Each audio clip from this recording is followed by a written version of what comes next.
Hello my dear friends, you're in the Military Summary channel, and this video we're going to discuss the most important events that took place during the previous 12 hours. We have lots of very interesting updates, so let's start. And first we're going to talk about the Sudzha direction, where according to information, according to number of updates we've received for the previous night, we came to the conclusion that most likely the Russians managed to break the Ukrainian defense belt, and currently we can see the turning point in this battle. As you can see, we have a lot of changes on the ground. Before we start discussing every single event separately, let's compare the map. This is the map by the end of the 11th of November. The forest between Olgovka and Novovanovka used to be under Ukrainian control, and the significant number of tree lines in the forest between Pokrovsk and Orlovka also used to be either in contested area or under complete Ukrainian control. But as for the beginning of the 12th of November, we can see a completely different picture. The Russians managed to establish complete control over this part. As you can see, the significant progress, and this was confirmed by two videos. For example, in this video we can see several Russian attacks that were conducted on Ukrainian positions by the armed forces of Russian Federation. The Russians were using the significant number of armored vehicles. The Russians were hunting and attacking the Ukrainian soldiers in the forest between the tree lines and so on. So there are a lot of episodes, and one of the episodes was geolocated exactly in this point.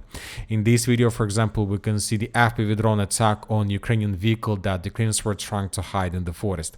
So based on this video, we have adjusted the map, this part of the Sudzha direction. There was another video published by the pro-Ukrainian mappers Deep State. We will not discuss this video, we will not watch this video till the end.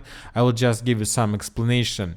The Ukrainians are saying that in this video we can see how the Russians destroyed prisoners of war, those Ukrainians that surrendered and were captured by the Russians during the Russian counteroffensive. As for now, we're not going to judge this video, we're not going to discuss, because we don't sure for 100% that this is exactly what was happening, because now the Ukrainians are retreating. The Russians have complete superiority in manpower, so maybe this is a part of propaganda from the Ukrainian side, trying to force the Ukrainians to fight as long as possible until the last bullet or something like this.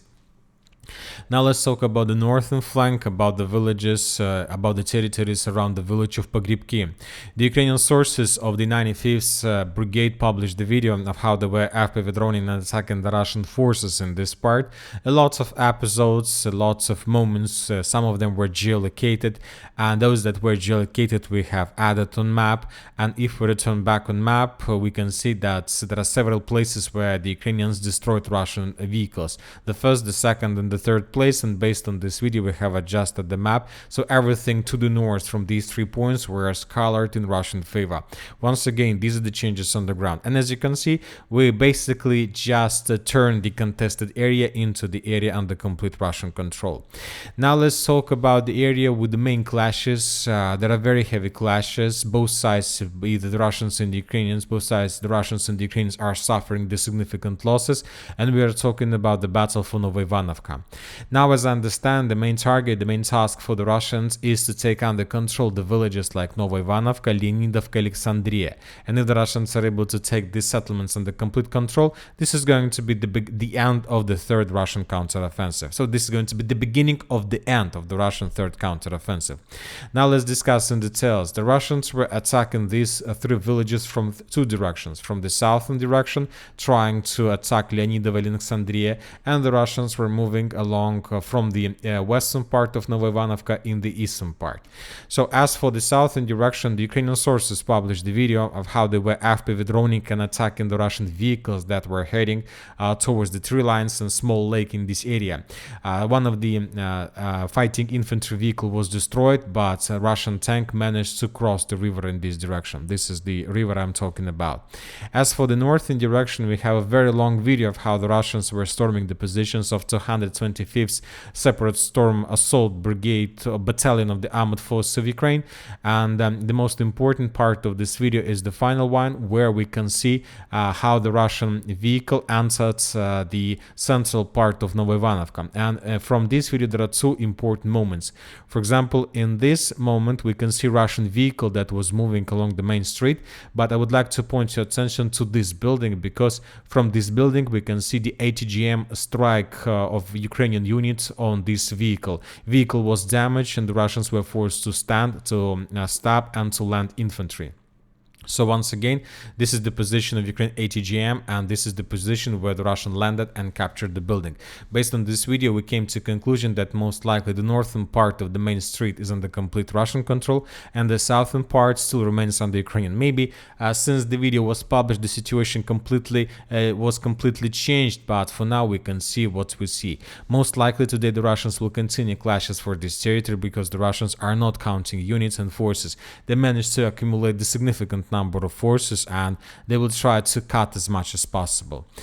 From the southern direction, we continue receiving videos of how the Russians were FPV droning and attacking the Ukrainian units in the vicinity of Sverdlikova, trying to cut the supply and the support and not to allow the Ukrainians to redeploy forces from this part of the front line to the village of Darina and Nikolaev-Darinka, so to the villages along the river Osnagas.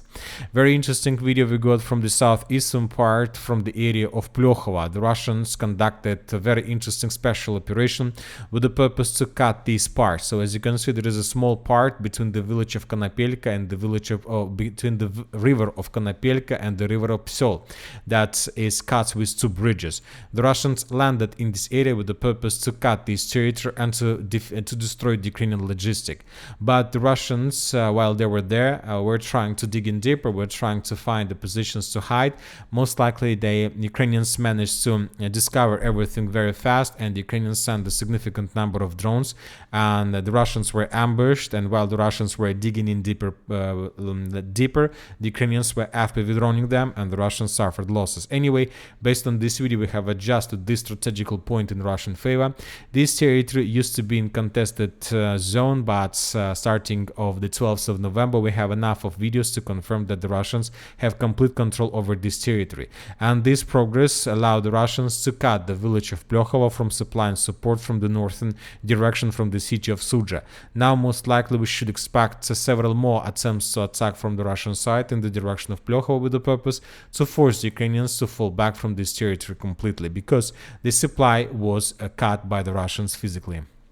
Now let's move to the Pokrovsk direction, because we are receiving a lot of updates from this territory almost every single day.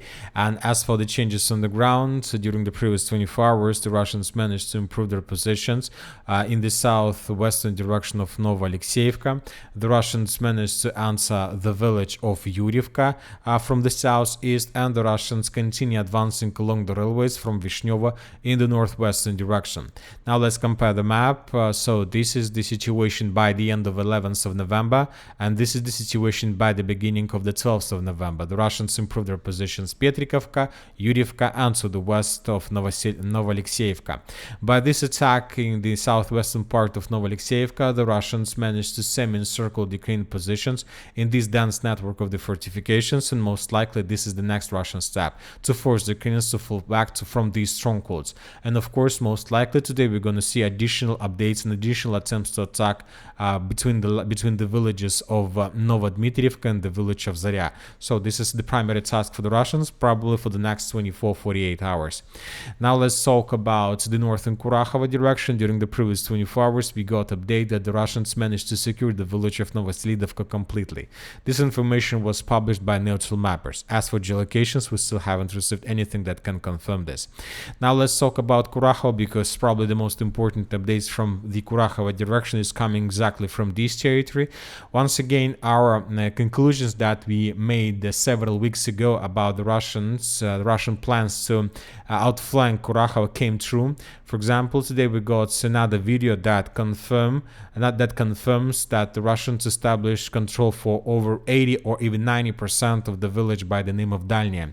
The video was published by the 33rd Mechanized Brigade, and in this video we can see the significant number of Russian vehicles, tanks, and infantry fighting vehicles that were heading towards the village of Dalnya. And there are lots of episodes, as you can see, and in one of the episodes we can see the Russians that were moving already on the territory of Dalnya, and that there was a very close combat between the Russians and the Ukrainians. So based on this video, we have adjusted the map. Most of the mappers have adjusted their maps in Russian favor. As for In pro-Ukrainian services, they reported that the Russian armed forces are conducting assault operations on Dalnya. Today, the Russian armed forces have launched an attack in 4 places at once, 3 of them within the village. The Russians used at least 1 tank, 5 armored personnel carriers, and 1 buggy. A significant number of Russian infantry were landed on the outskirts of the village. The situation is difficult. The results of the battles are being clarified. So this is the situation on the ground, and as you can see, the Ukrainians lost their supply road of 510 between Kurakhove and the villages along the river of Sudzha Yali. The significant progress, let's take a look at the changes once again. This is the situation by the end of the 11th of November. Let's start even earlier. This is the situation by the end of the 10th of November. This is by the end of the 11th of November, and this is already by the morning of the 12th of November. Tomorrow, most likely, the Russians will cut the road physically. Very interesting details are coming from Kurakhove itself. The Russians continue advancing in the eastern part. We have changes on the ground that were confirmed both by pro-Russian resources and by neutral mappers. So this is the changes on the ground between 2 dates. As you can see, the 40% of the eastern part is already under complete Russian control. But as for pro-Ukrainian mappers, they are saying that in addition, today the Russian armed forces have launched an attack on 2 armored personnel carriers in the area of school number 3 in the city of Kurakhove. This is the school number 3, and according to pro-Ukrainian sources, the Russians were attacking this building, most likely using these routes of attack. So summarizing everything, we can make a conclusion that currently this is the area of work of Russian units and Russian forces in the eastern part of the city. The Russians are about to enter the central part, and then the battle will be finished very fast. As for the southern direction, during the previous 24 hours, we haven't received anything special. We have no changes on the ground. The Russians finished everything they needed to finish. They managed to shorten the distance between their positions and the river of Sudzha Yali to the minimal level, and now they are doing just attacking after withdrawing the Ukrainian supply and support. Very interesting details we start receiving from the Zaporizhzhia direction. Just yesterday, lots of mappers have adjusted their maps on the territory of Makarovka, and today we continue receiving updates about the control of Makarovka itself, and we have updates from Deep State about the Russian full-scale offensive in this direction. A difficult day for the units of the defense forces of Ukraine near Makarovka and Rovnopol. The Russians are carrying out assault operation with forces of 50-60 soldiers at a time, as well as with the support of armored vehicles and units of motorcycles. The goal of the Russians armed forces is to answer and gain foothold in Rivnopol and Makarovka. So this is the situation that was described by pro-Ukrainian mappers. Once again, the Russians were attacking in the direction of Rovnopol, and the Russians were trying to improve their positions along the river of Mokry Yali in the direction of Velika Novoselovka. But the most important thing is that today Deep State pro-Ukrainian mappers also provided their intentions on the map, and according to them, the Russians managed to take under control around 50% of Rovnopol, and the Russians managed to shorten the distance between the village of Novovanovka and the Russian positions. So the Russians are attacking in the direction of the road 0510. This is the primary task of the Russians. And if the Russians are able to reach this road, then the village of Velika Novoselovka would caught in cauldron. And so let's compare how the map was changing. This is the situation by the end of the 10th of November, and this is the situation by the end of the 11th of November, and this is the situation by the beginning of the 12th of November.